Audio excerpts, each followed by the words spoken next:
नमस्कार विद्यार्थी मित्र आणि मैत्रिणींनो, आपल्या सर्वांचंच स्वागत आहे आपल्या सर्वांचं यूट्यूब चॅनल लेट्स लर्नवर। तर मित्र आणि मैत्रिणींनो, आज मी तुमच्यासमोर घेऊन आलेले आहे विषय विज्ञान प्रश्नसंच क्रमांक 1। चला तर मग जास्त वेळ न घालवता आपण सरळ प्रश्नाकडे जाऊया।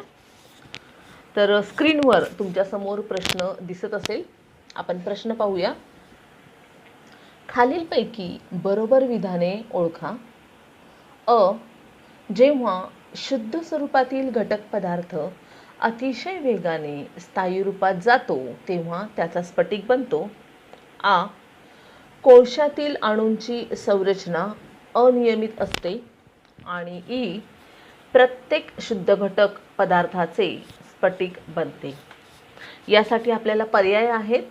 पर्याय क्रमांक 1 फक्त अ, पर्याय क्रमांक 2 फक्त आ, पर्याय क्रमांक 3 फक्त ई आणि पर्याय क्रमांक 4 आहे तिन्ही बरोबर।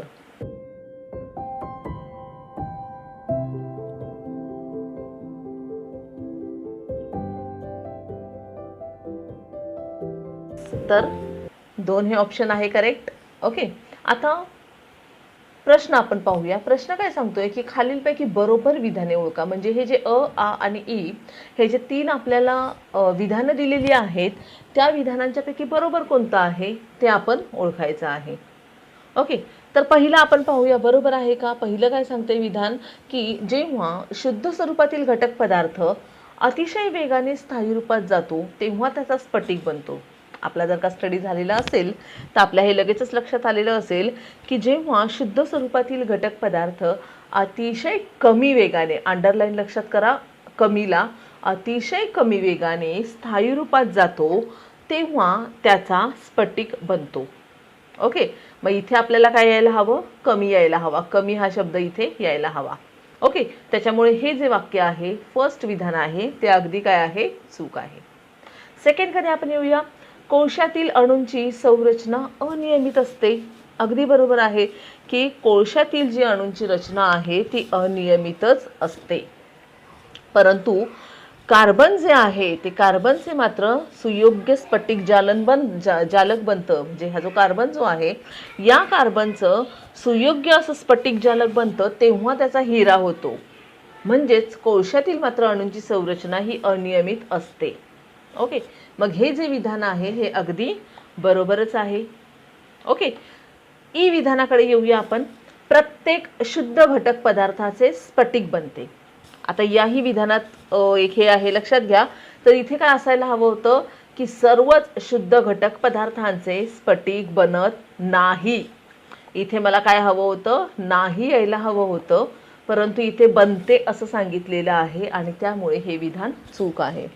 कारण की स्फटिक बनण्याची ही जी प्रक्रिया आहे ती अतिशय नाजूक आहे आणि म्हणूनच प्रत्येक शुद्ध घटक पदार्थाचे स्फटिक बनत नाही। त्यामुळे आपण इथे पाहिलेलं आहे की पर्याय क्रमांक 2 जो आहे तो कसा आहे, अगदी करेक्ट आहे, फक्त आ करेक्ट आहे।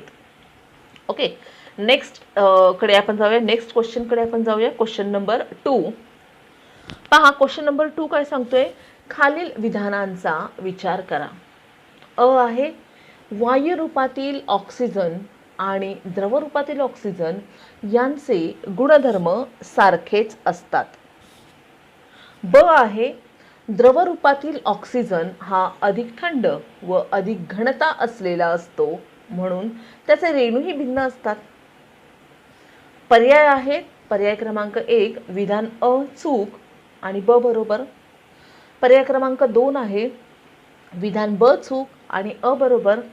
पर्याय क्रमांक 3 आहे दोन्हीही बरोबर आणि पर्याय क्रमांक 4 आहे दोन्हीही चूक।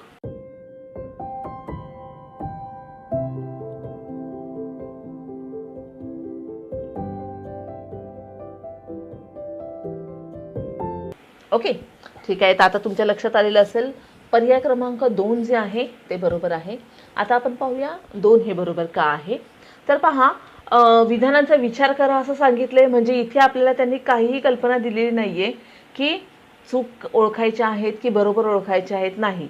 ओके, फक्त विचार करा. मग विचार करून आपणच आपल्या मनात लक्षात ठेवायचं आहे की चूक आहे, बरोबर आहे, कोणतं विधान आहे. ओके, तर पहा इथं पहिलं जे विधान आहे त्या पहिल्या विधानामध्ये काय आहे, तर पहा इथे स्क्रीनवर तुम्हाला थोडं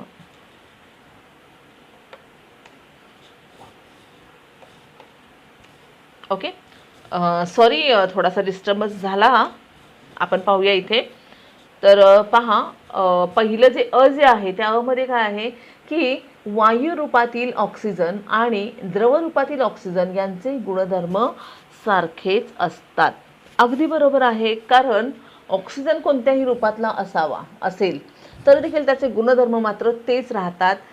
तर एका रूपातून दुसऱ्या रूपात ऑक्सिजन गेला असता त्याचे गुणधर्म बदलत नाही, गुणधर्म तेच राहतात, त्याच्यामुळे सारखेच असतात. हे अगदी बरोबर आहे. म्हणजेच जो पर्याय दिलेला आहे किंवा विधान दिलेलं आहे ते करेक्ट आहे.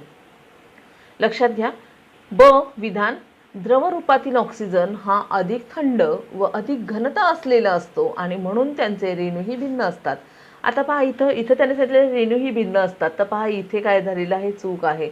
रेणूही भिन्न असतात नाही, त्याचे रेणूही काय असतात, सारखेच असतात.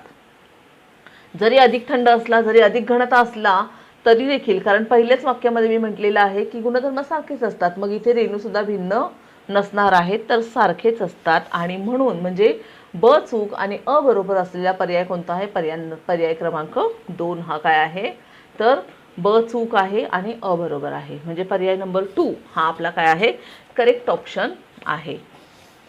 नंतर आपण येऊया क्वेश्चन नंबर 3 कडे. क्वेश्चन नंबर 3 काय सांगतोय की मूलद्रव्याचा प्रत्येक कण एकसारख्या पदार्थांनी बनलेला असतो. ओके, लक्षात घ्या, इथे यायला हवं होतं, इथे यायला हवं होतं. तर पहा, मूलद्रव्याचा प्रत्येक कण एकसारख्या पदार्थांनी बनलेला असतो. हा झाला एक, म्हणजे हा हे विधान. विधान काय सांगत आहे, तर त्यामुळेच कोणत्याही भौतिक किंवा रासायनिक पद्धतीने मूलद्रव्यांच्या कणांचे विभाजन करता येत नाही. आन्सर ऑप्शन आहेत पर्याय क्रमांक 1 दोन्हीही बरोबर, 2 नंबर आहे दोन्हीही चूक, 3 नंबर आहे फक्त बरोबर आणि 4 आहे फक्त बरोबर.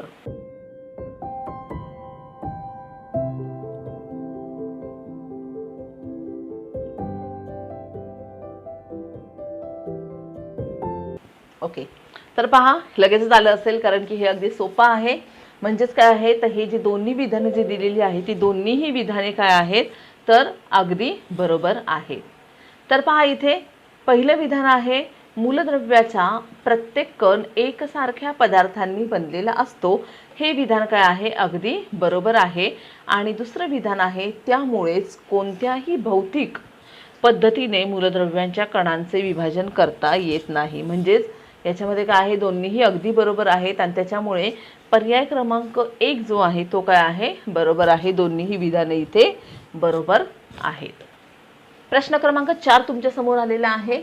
ओके, आता या 4 काय सांगतोय प्रश्न क्रमांक 4, तर खालीलपैकी अयोग्य विधाने ओळखा. लक्षात घ्या, प्रश्न वाचत असतानाच अयोग्य विधाने ओळखा, योग्य विधाने ओळखा, बरोबर विधाने ओळखा, चुकीची विधाने ओळखा. या गोष्टींवर, या शब्दांवर अगदी व्यवस्थित लक्ष देत जा. या शब्दांना अंडरलाईन करत जा. लक्षात घ्या, शब्दशः अंडरलाईन करायचे नाही, परंतु व्यवस्थित डोक्यात फिट ठेवायचे आहेत की आपल्याला या प्रश्नामध्ये योग्य ओळखायचे, अयोग्य ओळखायचे, की बरोबर ओळखायचे की चूक ओळखायचे. ओके, तर ठीक आहे. आता इथे खालीलपैकी अयोग्य विधान ओळखा असं सांगितलेलं आहे. आता आपण येऊया प्रश्नांकडे. तर पहिला विधान जे आहे ते काय सांगतंय, इसवी सन 1911 मध्ये रुदरफोर्डने सुवर्णपत्रीच्या प्रयोगाद्वारे थॉम्सनचा अणुसिद्धांत खोडून काढला. 2 नंबर, थॉम्सनचे वर्णन अणूंचे सर्वप्रथम भेदन करणारा माणूस असे केले जाते. काय म्हणूया आपण त्याला, विधान क्रमांक 3, अणूंचे अप्रकट अंतरंग जाणून घेण्यासाठी किरणोत्सारी मूलद्रव्यातून उत्सर्जित होणाऱ्या बीटा कणांचा उपयोग केला जातो.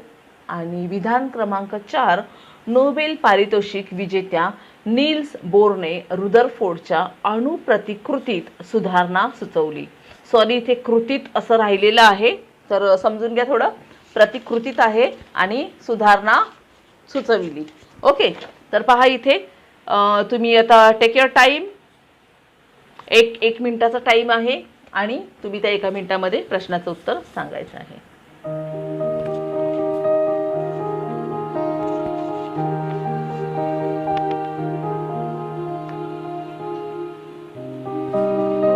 तर ठीक आहे, आपण पाहूया. इथे लक्षात घ्या, हे जे सर्व विधानं आहेत, विधान नंबर 1 आहे ते अगदी बरोबर आहे. 1911 मध्येच रुदरफोर्डने सुवर्णपत्रीच्या प्रयोगाद्वारे थॉम्सनचा अणुसिद्धांत जो आहे तो खोडून काढला होता. इथे काही वेळेस इथे इयर जे आहे ते थोडंसं मागे पुढे किंवा वेगळं देऊ शकतात, परंतु हे इयर अगदी बरोबर आहे, त्याच्यामुळे विधान नंबर 1 बरोबर आहे. आपल्याला एकच ओळखायचं आहे कारण अगदी 4च पर्याय आहेत आपल्याजवळ. ओके, त्याच्यानंतर थॉम्सनचे वर्णन हे अणूंचं सर्वप्रथम भेदन करणारा माणूस असं केलं जातं. ओके, तर हेही अगदी बरोबर आहे की थॉम्सनने सर्वप्रथम अणूंचं भेदन केलेलं होतं. आणि तिसरा जो आहे त्याच्यामध्ये मात्र पहा, इथे मात्र चूक आहे. तर चूक काय आहे ते आपण पाहूया, परंतु त्याआधी आपण चौथा पाहूया. विधान जे आहे, नोबेल पारितोषिक विजेत्या नील्स बोरने रुदरफोर्डच्या अणुप्रतिकृतीत सुधारणा सुचवली. हेही काय आहे, अगदी बरोबर आहे. म्हणजे पहा, ऑप्शन नंबर 1, 2 आणि 4 करेक्ट आहे. मग तिसऱ्यामध्ये काय चुकलेलं आहे, तर तिसऱ्यामध्ये बीटा हा शब्द चुकलेला आहे. तर लक्षात घ्या, अणूंचे अप्रकट अंतरंग जाणून घेण्यासाठी किरणोत्सारी मूलद्रव्यातून उत्सर्जित होणाऱ्या अल्फा किरणकणांचा उपयोग केला जातो. कोणत्या अल्फा कणांचा, बीटा नाही. लक्षात घ्या, किरणोत्सारी पदार्थातून किरणोत्सारी मूलद्रव्यातून उत्सर्जित होणाऱ्या अल्फा या कणांचा उपयोग केला जातो. अल्फा, बीटा, गॅमा यापैकी फक्त अल्फा या कणांचा उपयोग केला जातो. आणि इथे मात्र प्रश्नात काय आहे, तर बीटा आलेला असल्यामुळे पर्याय क्रमांक 3 जो आहे तो काय आहे, चुकीचा आहे. मग आपलं करेक्ट आन्सर काय झालेला आहे, विधान नंबर 3 हे काय आहे, रॉंग आहे. ओके, ठीक आहे. आता प्रश्न क्रमांक 5 कडे येऊया आपण. प्रश्न क्रमांक 5 काय सांगतोय पाहूया आपण. मूलद्रव्यांच्या अणूंमधील इलेक्ट्रॉन्सच्या पहिल्या कक्षेतील इलेक्ट्रॉन्सची ऊर्जा सर्वात डॅश असते, त्यापुढील कक्षेतील इलेक्ट्रॉन्सची ऊर्जा कक्षा क्रमांकाप्रमाणे डॅश जाते. ऑप्शन नंबर आहेत, आन्सर ऑप्शन आहेत. फर्स्ट वन जे आहे ते आहे जास्त कमी होत. सेकंड नंबर आहे कमी आणि वाढत. पहा, इथे कॉमा लिहायचा राहिला आहे, म्हणजे जास्त आणि कमी होत, कमी आणि वाढत. पहा इथे कमी कॉमा वाढत, जास्त कॉमा वाढत. आणि इथे निश्चित कॉमा स्थिर, कारण 2 आहेत ना आपल्याला, ज्या ब्लँक्स आहेत त्या 2 आहेत, त्याच्यामुळे 2 साठी. तर थर्ड ऑप्शन आहे निश्चित आणि स्थिर, आणि फोर्थ ऑप्शन आहे जास्त आणि वाढत. Take your time.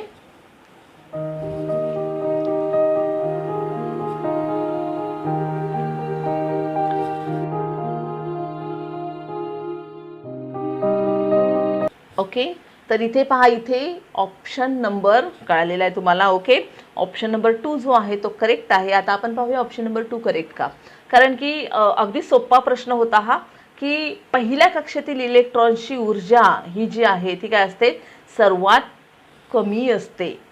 सर्वात पहिल्या कक्षेमधला जो इलेक्ट्रॉन असतो त्याची ऊर्जा कमी असते, आणि त्याच्या पुढील कक्षेमधली ज्याप्रमाणे इलेक्ट्रॉन्स असतात ते इलेक्ट्रॉन्सची ऊर्जा जी आहे ती त्यांच्या कक्षा क्रमांकाप्रमाणे वाढत जाते. लक्षात घ्या, सर्वात पहिल्या कक्षेत 2 इलेक्ट्रॉन्स असतात. ओके, नंतरच्या कक्षेत किती असतात, तर 2च्या नंतर मग किती असणार आहेत, 8 असणार आहेत. त्याच्यानंतर 16 असणार आहेत. तर थोडंसं जर कायचं, अगदी सोपं आहे हे. ओके, तर पहा, त्याच्याबरोबर KLM अशाप्रमाणे तिथे काय केलेले असतात, तर नंबर दिलेले आहेत कक्षांना. परंतु ह्या ज्या आहेत सर्वात पहिल्या कक्षेमध्ये कमी ऊर्जा असते, आणि ज्याप्रमाणे कक्षा क्रमांक वाढत जातो त्याप्रमाणे ऊर्जा ही वाढत जाते. ठीक आहे, नेक्स्ट क्वेश्चनकडे येऊया आपण. Question number 6. क्वेश्चन नंबर 6 मध्ये पहा, इथे खालील विधानांचा विचार करा. इलेक्ट्रॉनच्या वस्तुमानाशी प्रोटॉन व न्यूट्रॉनशी तुलना केल्यास, लक्षात घ्या, इलेक्ट्रॉनच्या वस्तुमानाशी प्रोटॉन आणि न्यूट्रॉनची तुलना केल्यास वजन हे अत्यंत कमी आढळून येते. आणि ब आहे मूलद्रव्यांचे अणुवस्तुमान काढताना अणूंच्या फक्त प्रोटॉन व न्यूट्रॉन्सची बेरीज केली जाते. ओके, इथे काय पाहिजे, केली जाते. तर ऑप्शन जे आहे त्या ऑप्शनमध्ये पहा, इथे आहे ऑप्शन क्रमांक 1 जो आहे तो काय आहे, दोन्ही बरोबर. ओके, दोन्ही बरोबर. अ हे ब चे कारण आहे. त्याचबरोबर ऑप्शन नंबर 2 जो आहे तो आहे दोन्ही बरोबर, अ हे ब चे कारण नाही. आणि ऑप्शन नंबर 3 जो आहे तो सांगतोय अ चूक आणि ब बरोबर. आणि ऑप्शन नंबर 4 जो आहे तो सांगतोय अ बरोबर आणि ब चूक. तर बघा, तुम्ही विचार करा थोडा काय येणार आहे उत्तर. परंतु त्याआधी पहा, इथं थोडीशी प्रिंटिंग मिस्टेक झालेली आहे. बरोबरचं बरोबरा झालेलं आहे आणि इथे पण केली जाते, करतात असं असायला हवं, तर करतो झालेलं आहे.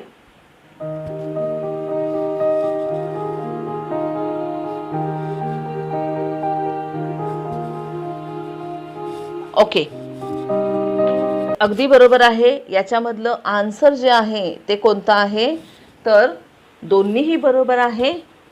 परंतु काय आहे, अ हे ब चे कारण आहे. म्हणजेच पर्याय क्रमांक 1 जो आहे तो बरोबर आहे. लक्षात घ्या, हे अ हे ब चे कारण आहे का ते आपण पाहूया. ब काय सांगते, मूलद्रव्यांचे अणुवस्तुमान काढताना अणूंच्या फक्त प्रोटॉन आणि न्यूट्रॉन्सची बेरीज करतात. मग मूलद्रव्यांचे अणुवस्तुमान काढताना अणूंच्या फक्त प्रोटॉन आणि न्यूट्रॉन्सची बेरीज का करतात. अणूंच्या फक्त प्रोटॉन आणि न्यूट्रॉन्सचीच बेरीज का करतात, कारण की इलेक्ट्रॉनच्या वस्तुमानाशी जर का आपण प्रोटॉनचं आणि न्यूट्रॉनच्या वस्तुमानाची तुलना केली तर इलेक्ट्रॉनचं वस्तुमान हे अत्यंत कमी आढळून येते. मग अत्यंत कमी म्हणजे किती, तर पहा, न्यूट्रॉनचं जर का वस्तुमान 1 डाल्टन एवढं असेल तर त्यावेळेस प्रोटॉनचं वस्तुमान सुद्धा 1 डाल्टन असतं. परंतु त्याच वेळेस इलेक्ट्रॉन्सचे वस्तुमान मात्र 0.000055 डाल्टन इतकं कमी आपल्याला दिसून येतं. म्हणजे इलेक्ट्रॉनचं वस्तुमान जे आहे ते अत्यंत कमी आढळून येतं आणि म्हणूनच अणुवस्तुमान काढताना नेहमी प्रोटॉन आणि न्यूट्रॉन्सचीच बेरीज केली जाते. म्हणजेच दोन्हीही बरोबर आहे, परंतु अ हे काय आहे, ब चे कारण आहे. लक्षात घ्या, अ हे ब चे कारण नाही असं म्हटले, परंतु आहे, कारण आहे. त्याच्यामुळे काय आहे, ऑप्शन नंबर 1 काय आहे, अगदी बरोबर आहे. ठीक आहे, आपण येऊया आता प्रश्न क्रमांक 7 वर. प्रश्न क्रमांक 7 आहे, मूलद्रव्याच्या अणूंमधील प्रोटॉन्सची संख्या ही त्याच्या अणुअंका एवढी असते. मूलद्रव्यांच्या अणूंमधील प्रोटॉन्सची व इलेक्ट्रॉन्सची संख्या समान असते. वरीलपैकी अयोग्य विधाने किंवा विधान ओळखा. म्हणजे विधाने किंवा विधान असं सांगितलेलं आहे.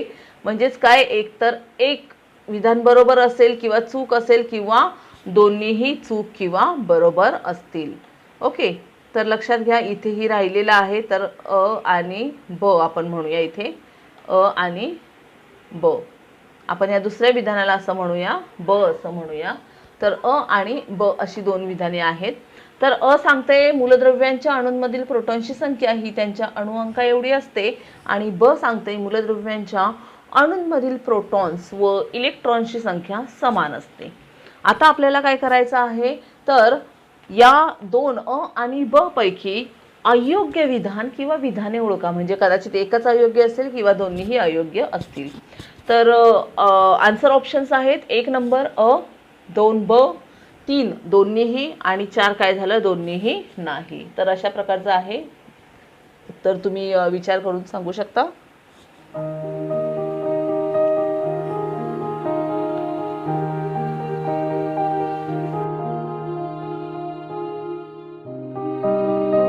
ओके, तर पाहूया आपण इथे कळलेलं आहे. तर आन्सर जे आहे ते आन्सर ऑप्शन 4 इज करेक्ट.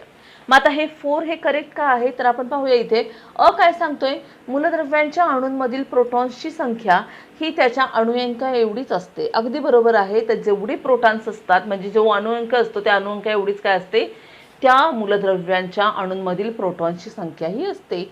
हे विधान काय आहे, बरोबर आहे. ओके, आणि दुसरं विधान काय सांगतंय, मूलद्रव्यांच्या अणूंमधील प्रोटॉन्सची व इलेक्ट्रॉन्सची संख्या समान असते. लक्षात घ्या, प्रोटॉन आणि इलेक्ट्रॉन्सची संख्या ही समानच असते आणि हेही वाक्य बरोबर आहे. आणि त्यामुळे इथे आपल्याला मात्र काय विचारले, अयोग्य सांगा. परंतु अयोग्य योग्य एकही नाहीये, दोन्हीही योग्य आहेत आणि त्यामुळे दोन्हीही नाही हा पर्याय अगदी बरोबर आहे. त्यानंतर आपण येऊया क्वेश्चन नंबर 8 कडे. क्वेश्चन नंबर 8 आहे, खालील विधानांचा विचार करा.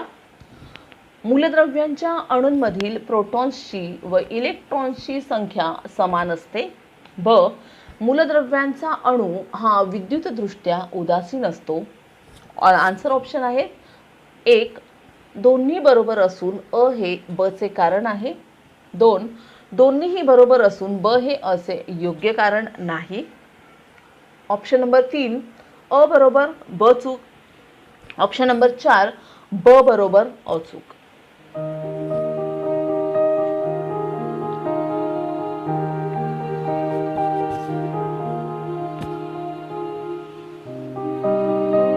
ओके, तर ठीक आहे. आपण आता इथे पाहूया आन्सर जे आहे ते आता तुम्हाला कळलेलं आहे. काय आहे की करेक्ट आन्सर जे आहे ते काय आहे, दोन्ही बरोबर असून अ हे ब चे योग्य कारण आहे. ओके, पहिला ऑप्शन जो आहे ना तो काय आहे, करेक्ट आहे. मग का करेक्ट आहे तर पहा, अ जे आहे ते काय सांगते, मूलद्रव्यांच्या अणूंमधील प्रोटॉन्सची व इलेक्ट्रॉनची संख्या समान असते. हे आपण आधीच्या प्रश्नामध्येही आपण पाहिलेलं होतं की प्रोटॉन्स आणि इलेक्ट्रॉनची संख्या समान असते. मग हे बरोबर आहे. दुसरं विधान काय सांगते, मूलद्रव्याचा अणू हा विद्युतदृष्ट्या उदासीन असतो. का? कारण प्रोटॉन्स आणि इलेक्ट्रॉन्स ह्यांची संख्या जी आहे ती काय आहे, समान आहे आणि त्यामुळेच तो काय आहे, विद्युतदृष्ट्या काय असतो, तो उदासीन असतो. म्हणजेच दोन्हीही विधाने बरोबर असून ब जे आहे ते काय आहे, अ चे योग्य कारण आहे. म्हणजे अ चे योग्य कारण काय आहे, ब आहे. ओके, तर अ हे काय आहे, ब चे योग्य कारण आहे. म्हणजे पहिला ऑप्शन जो आहे तो काय आहे, करेक्ट आलेला आहे. त्यानंतर आपण या प्रश्न क्रमांक 9 कडे. प्रश्न क्रमांक 9 आहे, पदार्थाचे रेणू वस्तुमान म्हणजे. पहा, पदार्थाचे रेणू वस्तुमान म्हणजे काय, तर डायरेक्ट प्रश्न आहे. आन्सर ऑप्शन नंबर 1, रेणूतील रेणूंच्या वस्तुमानांची बेरीज. रेणूतील रेणूंच्या अणुवस्तुमानांची बेरीज. रेणूतील अणूंच्या अणुवस्तुमानांची बेरीज आणि यापैकी कोणतेही नाही.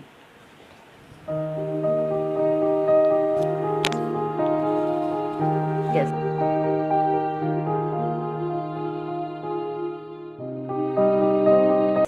तर बरोबर ऑप्शन नंबर 3 बरोबर आहे. तर लक्षात घ्या, ज्यावेळेस एखाद्या पदार्थाचे रेणू वस्तुमान आपण काढत असतो त्यावेळेस ते रेणू वस्तुमान म्हणजेच काय, तर त्या पदार्थामधील रेणूमधील अणू, लक्षात घ्या, त्या पदार्थांच्या रेणूमधील अणू जे असतात आणि त्या अणूंच्या अणुवस्तुमानांची बेरीज करतो आणि त्याला आपण रेणू वस्तुमान असं म्हणतो. कारण की जे अणुवस्तुमानांची जी बेरीज आपण करतो ती त्या रेणूंमधील अणूंची असते आणि त्यामुळे ऑप्शन नंबर 3 हा काय आहे, बरोबर आहे. ठीक आहे, तर पहा नेक्स्ट आणि लास्ट क्वेश्चन. 10 क्वेश्चन आज आपण पाहणार होतो. लास्ट क्वेश्चन सुद्धा अगदी सोपा आहे. तर पहा, आणि 1 लाईन क्वेश्चन आहे, जास्त मोठा नाही आहे वगैरे. तर पहा काय आहे, काय सांगतो हा क्वेश्चन, तर प्रौढ माणसाच्या शरीरात डॅश पेशी असतात. किती पेशी असतात, तर 10 ते 30 दशलक्ष असतात का, किंवा 30 ते 60 दशलक्ष असतात का. ऑप्शन नंबर 2 आहे. ऑप्शन नंबर 3 आहे 60 ते 90 दशलक्ष आणि ऑप्शन नंबर 4 90 ते 110 दशलक्ष.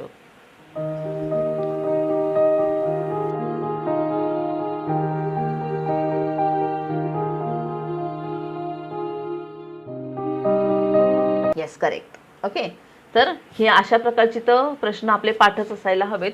60 ते 90 दशलक्ष एवढं काय असतं, तर माणसाच्या शरीरातील पेशींची काय असते, संख्या असते. म्हणजे प्रौढ माणसाच्या शरीरात एकूण 60 ते 90 दशलक्ष पेशी असतात.